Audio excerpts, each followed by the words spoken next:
sempre que se vai a pregunta de cal é o estado dos ríos, temos que comparala con algo. Para saber se están en bo estado ou en mal estado, temos que ter un control, algo onde comparalos.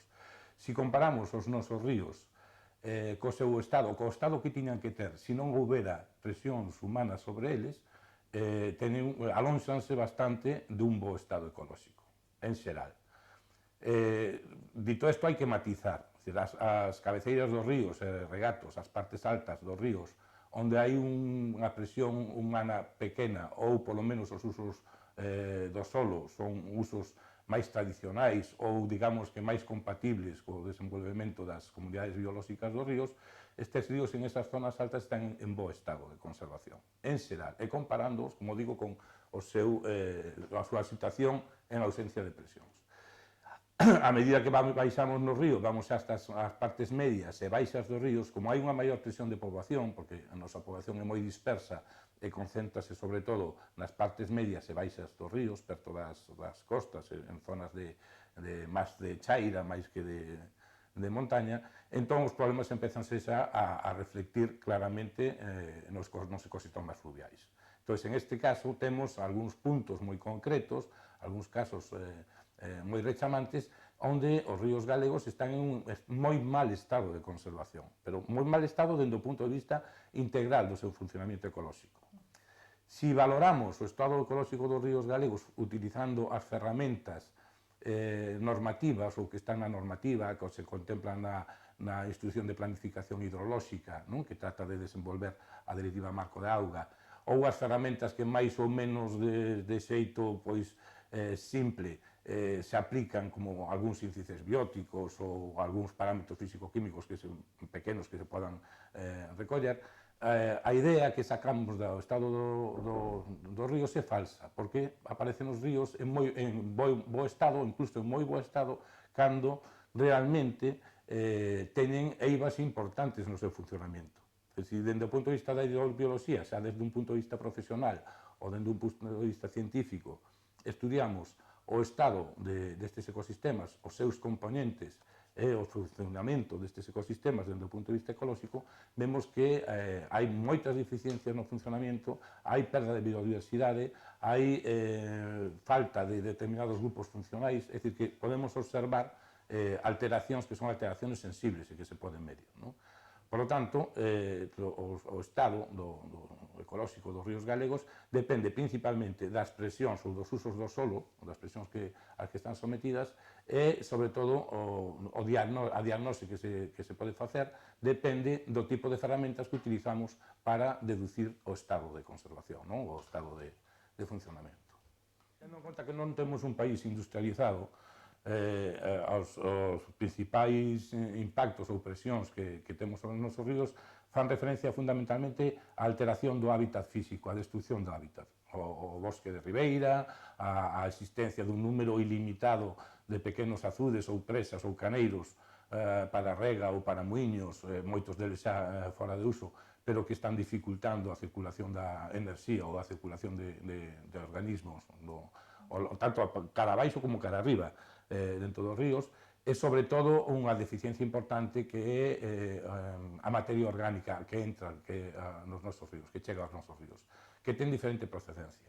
Procede ou ben de actividades agroganadeiras, fundamentalmente, en albures, a concentración de gando é moi grande, todos os refugarios, estrumes, etc., moitas veces non se tratan de xeito acaído, e, por outro lado, tamén aos vertementos que poden chegar de concentracións de poboación, de pequenas vilas ou cidades que tamén teñen certa deficiencia, aínda que te contan con depuradoras, estas depuradoras non consiguen facer unha depuración terciaria axeitada e moitas sustancias que non deberían de estar nos nosos ecosistemas entran aí. Por lo tanto, fundamentalmente, esas son as dúas fontes de alteración, a destrucción física do hábitat, pois que chegan, non temos prácticamente bosque de ribeira moitas veces, por outro lado, o enriquecemento orgánico ou a chegada de contaminación orgánica.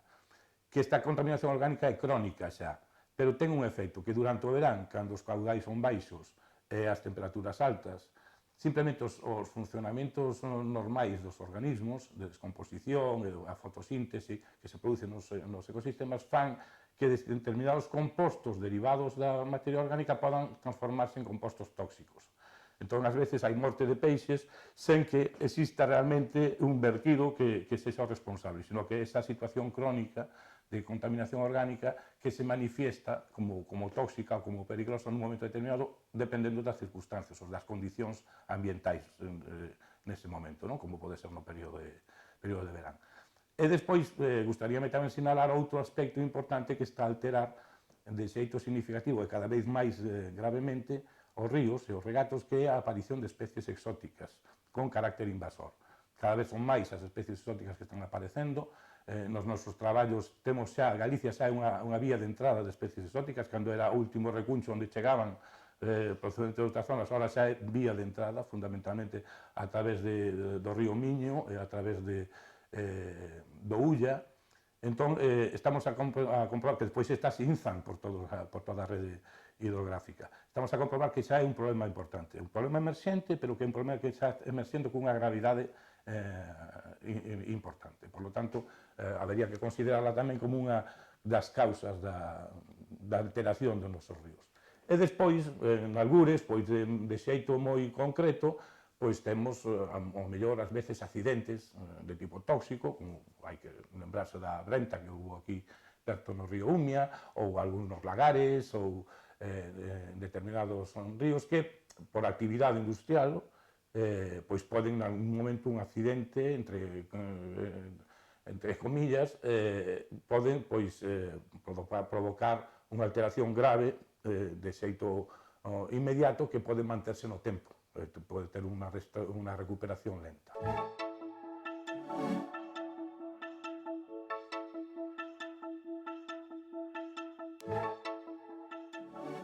En primeiro lugar, o cambio climático é algo irremediable. Isto hai que tomar conciencia delo. É dicir, por moito que intentemos frenalo, non vamos ser quen de facelo. Por lo tanto, hai que contar que é algo que estás a producir, temos que aprender a convivir con ele ou a prepararnos para os seus efectos negativos. Con relación aos ecosistemas acuáticos, hai, digamos, dúas partes ou dous aspectos que poderían estar relacionados directamente co cambio climático. Primeiro, a alteración do ciclo global da auga, no sentido de que os episodios extremos, é dicir, tanto as secas como as grandes precipitacións e, por tanto, as chentes dos ríos, vanse producir de xeito máis frecuente e de maneira máis inmoderada, ou máis extrema, digamos.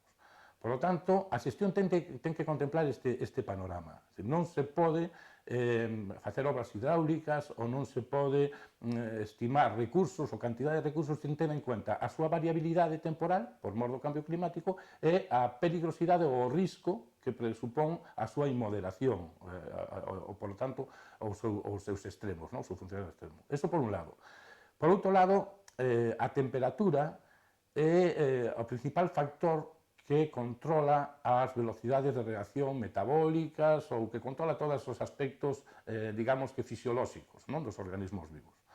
Por lo tanto, os incrementos de temperatura que se consideran, aínda que hai moita biografía e moita especulación sobre as consecuencias físicas dentro do ciclo da auga polo incremento da temperatura, da circulación atmosférica, do incremento do nivel do mar, etc., hai moi poucas estimas feitas ou moi poucos estudios realizados sobre este efecto sobre os organismos.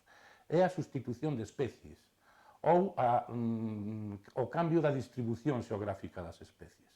Por tanto, vamos a asistir, por un lado, a especies que van migrar cara ao norte nas súas áreas de distribución, abandonando as zonas de distribución actual.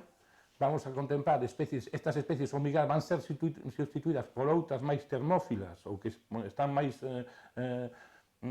mellor en situación con augas máis mornas e todos estes cambios, esta sustitución de especies van levar como consecuencia alteracións ou cambios nas relacións dos elementos dos ecosistemas. Por tanto, vamos a observar como os nosos ecosistemas van mudar, van cambiar con relación ao que temos actualmente, tanto na composición específica como na abundancia de cada unha destas especies.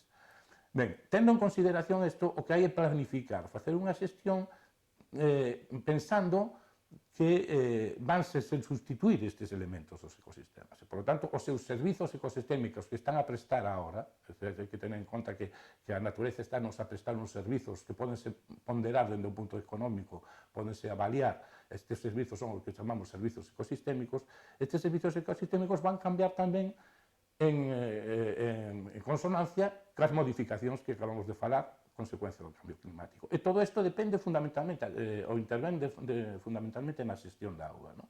E tendese que considerar. Por tanto, a xestión ten que ser unha xestión, primeiro, enfocada a considerar o cambio climático como un feito, no que non temos escapatoria, e, por outro lado, ten que ser unha xestión adaptativa, unha xestión que sexa capaz, que non sea rígida, que sexa capaz, que sexa tan flexible, que sexa capaz de modificarse de acordo cas cambios que se vayan producindo ao longo do tempo. En todo o mundo hai unha corriente, non só pola cuestión, digamos, administrativa de caducidade de concesións, non? Eso sería estupendo, pois, recuperalas para realizar, pois, estas actividades, non? De derribo de encoros. Senón tamén porque é unha dos xeitos que temos de relativizar ou de diminuir o efecto das condicións dos cambios climáticos, fundamentalmente. Entón, precisamente, estes encoros van ser as augas encoradas van a ser as augas onde principalmente, e además está a suceder así, vanse notar os efectos negativos do cambio climático. Teñen moita máis inercia térmica que as augas correntes, é dicir, tardan máis en quentarse, pero unha vez que se quentan, dificultanse moito máis ao enfriamento da auga. Por lo tanto, son as augas que vanse quentar máis, van a cargar temperaturas máis altas e van a producirse, como se están a producir tamén agora na actualidade, episodios, por exemplo, de blooms de cianobacterias ou de blooms de fitoplancton que poden producir sustancias tóxicas, con toxicidade moitas veces alta, poden producir a sustitución de especies do fitoplancton por outro dando mal sabor, por exemplo, co cual si o encoro é de potabilización e para suministro de auga, a potabilización vai ser moito máis cara, vai se encarecer máis, dificultándose todo o suministro á poboación. É dicir, que hai un montón de aspectos que, no caso das augas encoradas, acrecentan o seu risco ou a súa gravidade, non? Con relación ás augas fluíntes. E despois outra cousa, todos os procesos ecolóxicos do río dependen exclusivamente de que a auga fluya cara abaixo, non?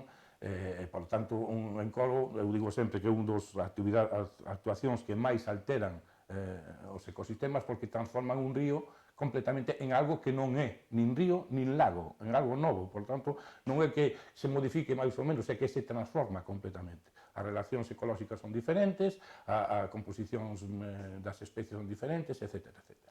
Por tanto, se é o momento de derribalos, que sempre é o momento de derribalos. Agora, se se pode hacer ou se pode facilitar dende o punto de vista administrativo ou político social, que moitas veces hai cuestións deste tipo que están a impedir tamén estas iniciativas, pois é o momento.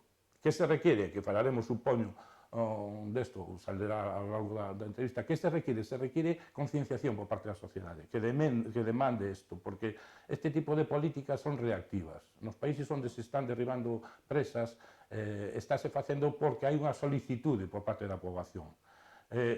Todavía temos unha concepción da xestión da auga na prensa, aparece moitas veces posicionamentos do tipo de temos unha seca, é porque non hai encoros feitos e non hai suministro de auga pola seca. Temos enchentes, é porque non hai encoros que minimicen ou que reduzan as enchentes. Son posicionamentos falsos, porque nada ten que ver con relación coa seca e a existencia ou non de encoros, porque aí se hai seca, os encoros tamén se ven afectados e a calidade de auga diminúe, que de xeito que non se pode utilizar para consumo, e se hai enchentes, os encoros únicos que fan son agravar a situación moitas veces cando se corona a presa e cando non se pode controlar a enchente, non? Que pode se producir moitas veces, como temos exemplos de abondo na Península Ibérica, onde nosos ríos son moi cambiantes, moi moderados, non? Normalmente, aunque sempre hai algún capítulo que fala do cambio climático nas planificacións e tal, realmente é máis unha cuestión cosmética ou unha pose que un compromiso claro, non? Porque a política de xestión segue sendo a mesma, non muda nada, pero sempre se diga, pero claro, temos un escenario de cambio climático, pero non hai medidas realmente para compensar os efectos do cambio climático. E, por outro lado, ter unha concepción ecosistémica da xestión da auga ou da planificación hidrolóxica.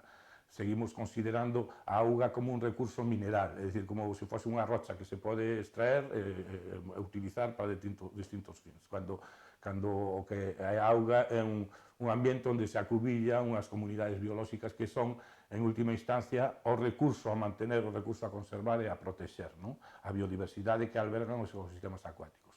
Porque desa biodiversidade depende un suministro de auga en calidade, depende o que falamos antes dos servicios ecosistémicos, un bo funcionamento da natureza en xeral, sobre todo no medio terrestre, pero tamén depende de un xeito decisivo a explotación das rías, polo menos no noso caso, que isto poda manter ou soster a poboación que vive do mar, fundamentalmente. Non? Por lo tanto, é fundamental ter este concepto, digamos, moderno de administración do recurso acuático, non quedar con posicionamentos xa que son do século pasado. Si dentro da planificación ou da política de xestión da auga contemplase algún trasvase entre vacías, pois a planificación ten que contemplarlos, evidentemente. Ten que contemplar a cantidade, o recurso, etc.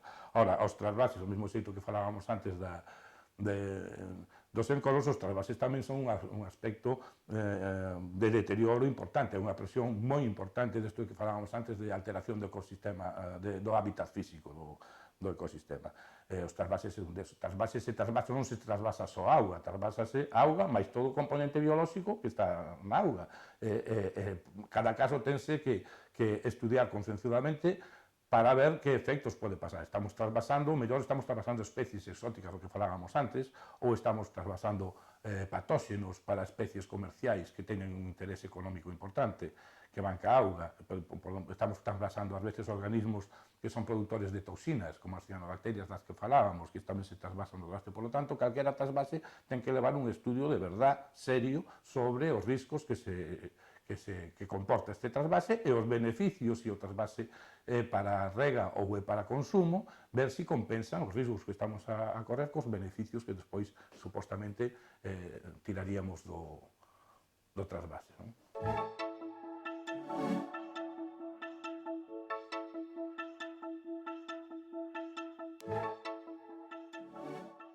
A nova lei de pesca debería ter unha concepción realmente ecosistémica, é dicir, desto todo o que estamos falando. A nova lei de pesca é unha copia de outras leis de pesca que están en outras comunidades autónomas ou arrastran vicios eivas das leis de pesca anteriores. A nova lei de pesca non sei por quen foi redactada, ni tampouco me interesa, pero ven arrastrando os mesmos problemas de sempre. Hai conceptos relacionados cos tamaños mínimos, como se fose unha medida de xestión axeitada para especies que son denso-dependentes, por lo tanto, pouco se pode decir eso. Non se contemplan as idades reproductoras e conservar organismos reproductores.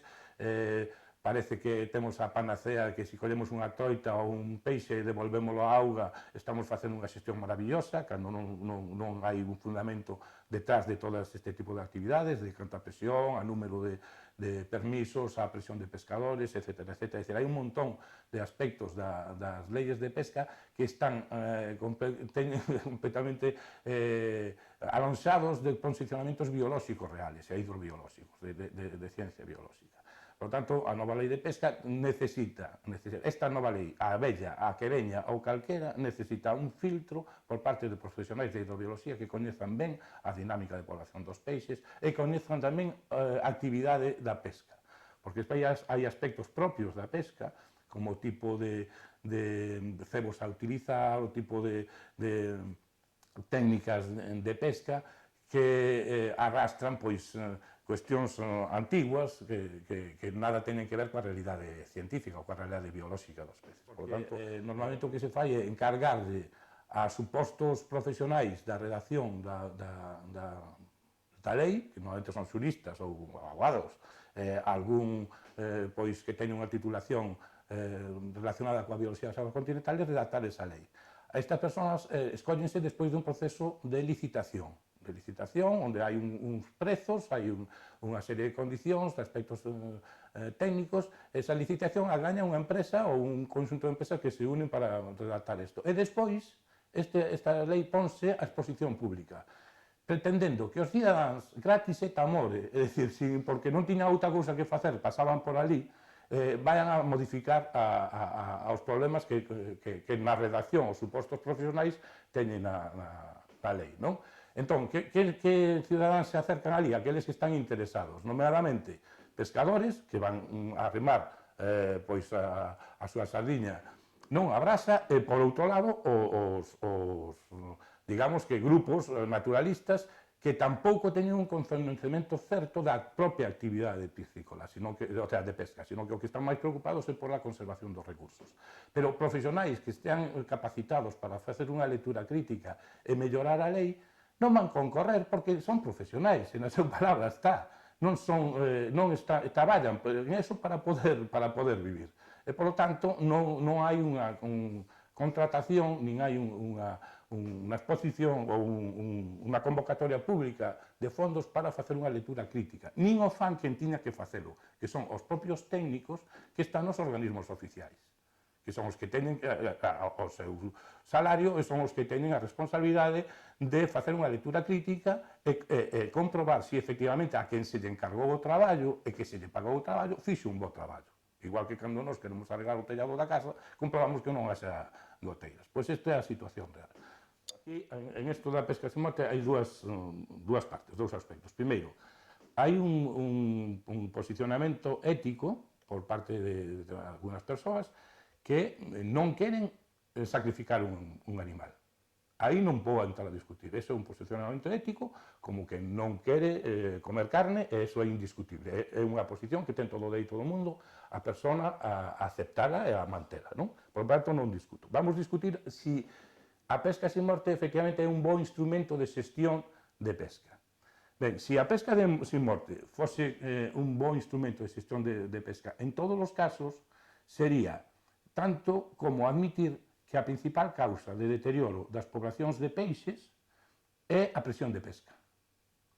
É dicir, que son a actividade de pesca, a extracción de peixes, o que fai que as poblacións de peixes dos nosos ríos estén diminuindo do xeito que están facendo. Isto non é verdade.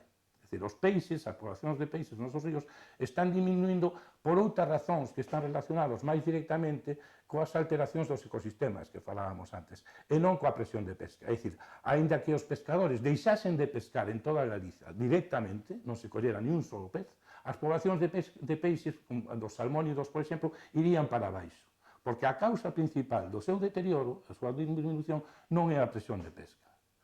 Nalgún punto concreto, nalgún acoutado, en donde, por unha mala planificación, o número de permisos diarios é moi grande, as cotas de captura é moi grande, ou hai unha presión moi grande sobre determinados tamaños de peces, que non son os que deberían de extraerse, senón os que deberían de deixar no río, aí sí pode ser a actividade pesqueira de pode ser ao factor de alteración das comunidades. E aí sí, algunha medida do tipo de pesca sin morte, que é perfectamente admisible, pode ser unha boa estrategia de xestión.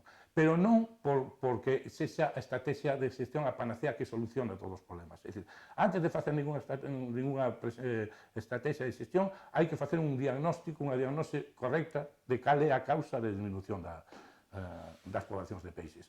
E o que pasa en Galiza é que normalmente a disminución de población está máis relacionada co deterioro do hábitat, o deterioro da calidade da auga, que directamente coa actividade de pesca deportiva, estamos a falar, porque a pesca profesional, en algún punto, como por exemplo no Baixo Miño, que é onde quedan, ou da Anguía, entre todas as zonas, esa sí que é responsable directa da disminución de moitas especies, e, sin embargo, contra esa pesca profesional non se poñen as trabas ou non se poñen máis ou non se falla o énfase suficiente para o seu control.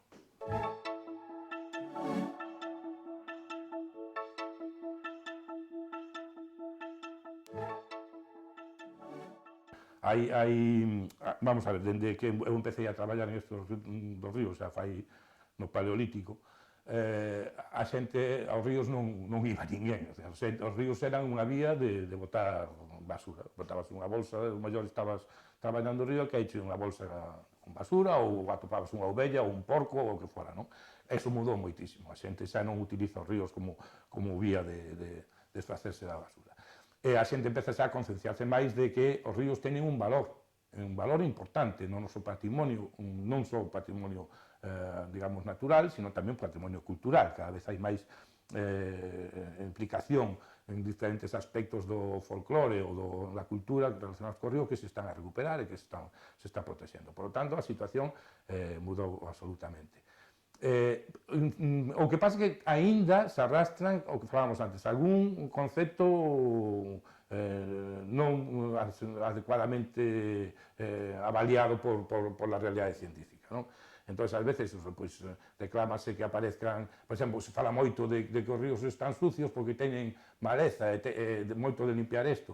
Que eso é erróneo, é dicir, cando hai unha enchente, que hai unha precipitación grande, que se vai moito da media de precipitación, estea limpio ou non estea limpio, o río vai funcionar igual, vai botar por fora igual, e moitas veces vai ser peor. Se hai unha canle, como se pretende moitas veces, de evacuación rápida, a capacidade de arrastre e os efectos augas abaixo do punto de precipitación son moito máis graves que se houbera pois, máis obstáculos se esta enchente fose máis paseniñamente, perdendo máis enerxía cinética auga de arrastre. E despois, en Galicia, intentar ter ríos limpos dura unha semana. É dicir, quitar o que se chama maleza, que para min é bueneza, pois falaríamos deso, pero quitar ramallos ou quitar canas ou quitar polo xeito de quitar e facer unha canle máis, eso canto dura? Unha semana. A semana temos a silveira outra vez posta, por tanto teríamos que estar constantemente a limpar como se fora un xardín. E eso tampouco é bo, porque todo eso ten unha función, hai unha sucesión ecolóxica, todo iso está preparando as beiras do río para que se poda asentar unha vegetación de ameneiros, de freixos, que xa unha vegetación pois xa máis climática ou máis madura para dentro do bosque de ribeira. É dicir, que son procesos naturais, procesos biolóxicos nos que estamos intervindo constantemente, non? Por ese medo das enchentes. Bueno, que esa é a situación con relación a eses conceptos antigos que se arrastran por parte da cidadanía a hora de implicarse na conservación, non? Pero, bueno, este é un problema simplemente de divulgación, que para o que por xeitos como este que vos estades, como estes que vos estades, teñen unha trascendencia importantísima, porque é achegar estes conceptos bien avaliados desde o punto de vista das probas científicas a xente, non? A restauración fluvial xa ten que ter unha imaxe obxectivo desde o punto de vista ecolóxico, do funcionamento do río, dos componentes do río, hai que ver cales son os que hai que potenciar, os que faltan, xa hai un aspecto máis en profundidade. A restauración fluvial non é unha cuestión típicamente estética, como moitas veces se pensa, e moitas veces se acude a restauración fluvial, unha suposta restauración fluvial, con eses posicionamentos estéticos. Dicir, vamos facer un río pois, que teña unhas beiras que se poda pasear moi ben, que se poda chegar, a mí decíame algún que se poda ir en zapatillas polo río, non é ese o conto. O río non se pode ir en zapatillas pola beira. Pero moitas veces se pensa eso, ás veces se construen, disminúense as zonas perifluviais de charcas que son moi importantes para o desenvolvemento de anfibios, por exemplo, pois drenase todo eso para poder ter que non haxa terreos anegadizos e poda pasear a xente, pois todo eso drenase, non lle gusta a xente normalmente esas zonas pantanosas, pero teñen un funcionamento ecolóxico de primer orden, non? Ademais, aí hai procesos non só para a cría de anfibios, hai procesos físico-químicos, desa auga que queda aí estancada, onde se está mineralizando materia orgánica, que despois, cando enche o río e arrastra e limpa eso, realmente eses compostos chegan ao río que van favorecer o desenvolvemento de outros organismos.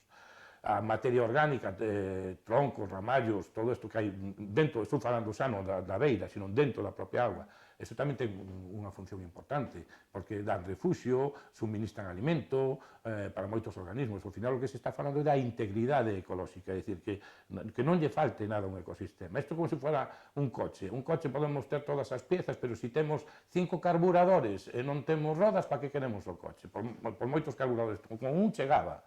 Non? É un problema de que os elementos dos ecosistemas fluviais estean primeiro na súa cantidade xusta e que estean todos e non falte ningún para que eso funcione. Senón é como ter un coche con moitas piezas dunha cousa, pero ninguna de outras. Tampouco funciona ao final, non? Aínda que parezca un coche, aínda que de fora é moi bonito e tal, pero non funciona. Bueno, o concepto de limpeza dos ríos pensan que limpar os ríos é retirar vegetación de ribeira para que lle chegue luz ao río, máis ou menos non só poder andar pola beira con comodidade, senón tamén que non haxa sombra e ao mesmo tempo tamén acceder facilmente ao río, non? Pois para poder pescar. Bueno, aquí hai que ter en conta algún aspecto técnico. Os ríos son ecosistemas que se chaman ecosistemas abertos, en contraposición cos lagos ou o mar, que son ecosistemas pechados. Que quere dicir isto? Que nun lago, do que vive todo o ecosistema, toda a produción que vive o alimento de todos os componentes do ecosistema, de todas as redes tróficas, procede do propio lago. É o fitoplancton do lago, o fitoplancton marino, os primeiros produtores os que poñen en funcionamento todo o ecosistema. Nun río non existe fitoplancton, porque a auga o arrastra, por tanto non hai estes componentes. De que vive o río fundamentalmente? Pois vive de dous aspectos. Unha parte moi pequena que é do perifito, o verdín que meda nas pedras da calne, e por outro lado do que lle cae das beiras, das follas, ramallos, plantas, todo isto, as pómulas dos árboles que se fragmentan, todo isto é do que vive o río. Se lle quitamos eso, estamos lle quitando enerxía, pero que ademais, dependendo da situación onde nos atopemos no río, na cabeceira, no medio ou na parte final, a proporción relativa de cada un destes produtos cambia e os organismos cambian. Por lo tanto, se nos alteramos todo eso, estamos alterando tamén a composición das comunidades.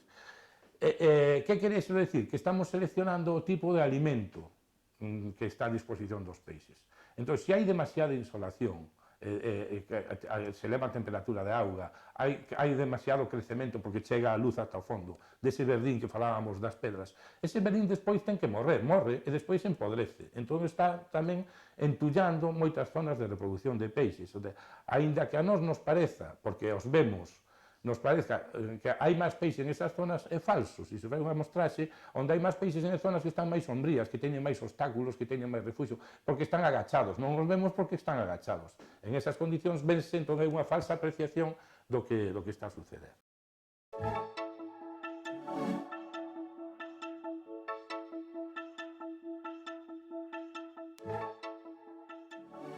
Bueno, pois na estación temos, digamos que, tres liñas de actividade, non? Por un lado, somos un centro universitario da Universidade de Santiago e o que facemos é desenvolver a docencia de todos os niveis, non? Desde o primeiro ciclo ata a docencia de posgrado. Por outro lado, temos a parte de divulgación de coñecementos, o que colaboramos co Proxecto Ríos, por exemplo, e outras iniciativas que facemos nos de divulgación para dar a coñecer estes aspectos que estamos a falar e que cada vez o compromiso da cidadanía sexa máis firme e mellor fundamentado. E, por outro lado, temos a parte científica, a parte de investigación. Aquí, neste momento, agora, na actualidade, temos 3 proxectos europeos e 2 proxectos en América.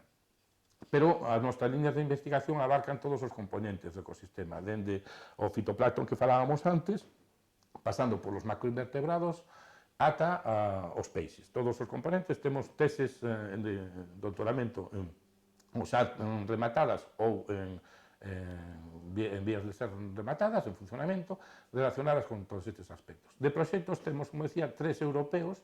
Un deles é un proxecto de cooperación hispano-portuguesa sobre o río Miño, o tramo internacional do río Miño, en donde fundamentalmente nos estamos centrando en peixes migradores, que é unha das liñas de investigación fortes do grupo da estación.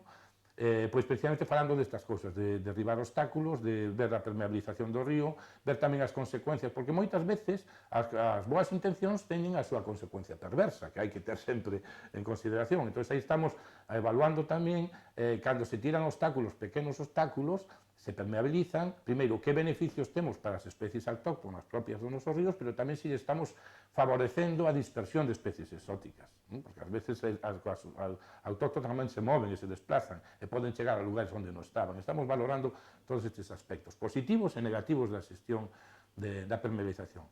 Despois temos un proxecto no que colabora tamén a DEGA como un dos grupos sociais de interese, que é o proxecto DIADES, que é un proxecto de servizos ecosistémicos, de peixes migradores tamén, pero neste caso é do arco atlántico. Aí hai investigadores de Portugal, de Francia, de Holanda, de Inglaterra, de Irlanda, hai un consorcio moi numeroso de grupos de investigación, axentes sociais implicados. O que se está mirando é precisamente isto que falábamos antes, destes cambios, desplazamento de especies por mor do cambio climático, e como este desplazamento tamén está originando o desplazamento destes servicios ecosistémicos, ou este cambio de todo relacionado cos peixes migradores. E depois temos un proxecto, LIFE, que non é estrictamente de investigación, pero un proxecto no que estamos moi implicados e moi ilusionados, que se chama Invasacua. O proxecto Invasacua é un proxecto sobre especies exóticas invasoras nos medios acuáticos.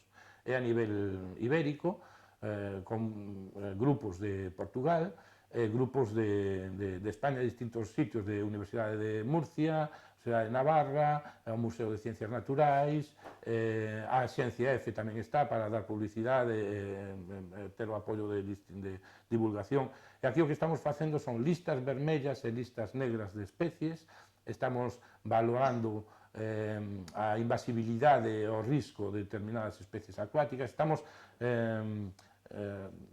actualizando e revisando toda a información sobre especies exóticas invasoras nos medios acuáticos de auga doce e esteiros, o ambiente. E despois de investigación temos tamén outros dous proxectos en Iberoamérica. Temos un proxecto en Ecuador sobre os que lle chaman eles os bofedales, se chaman, son brañas, as brañas de gran altitude do Chimborazo, por riba dos 4.000 metros de altitude, que son ecosistemas moi propios dali, moi interesantes. Estamos estudiando toda a cuestión de funcionamento ecolóxico dos bofedais altoandinos, que se chaman, e despois en Perú temos un proxecto que estamos iniciando hai pouco sobre efectos de minería na alteración dos ríos, da parte tamén dos Andes, porque ali hai o que chaman eles a minería informal, que son mineiros pois que van por libre, casi furtivos, que non teñen ningún cuidado medioambiental, extraen, incluso teñen moitos problemas sociais, extraen directamente ouro, pois utilizando cianuro ou mercurio, produtos moi perigosos e tóxicos que chegan aos ríos. Entón, estamos intentando de que maneira se pode avaliar o efecto destes produtos e que puntos de determinados ríos, de determinadas vacías da zona de Arequipa, que é o sur do Perú, de que maneira se pode avaliar e saber cal é a profundidade do problema.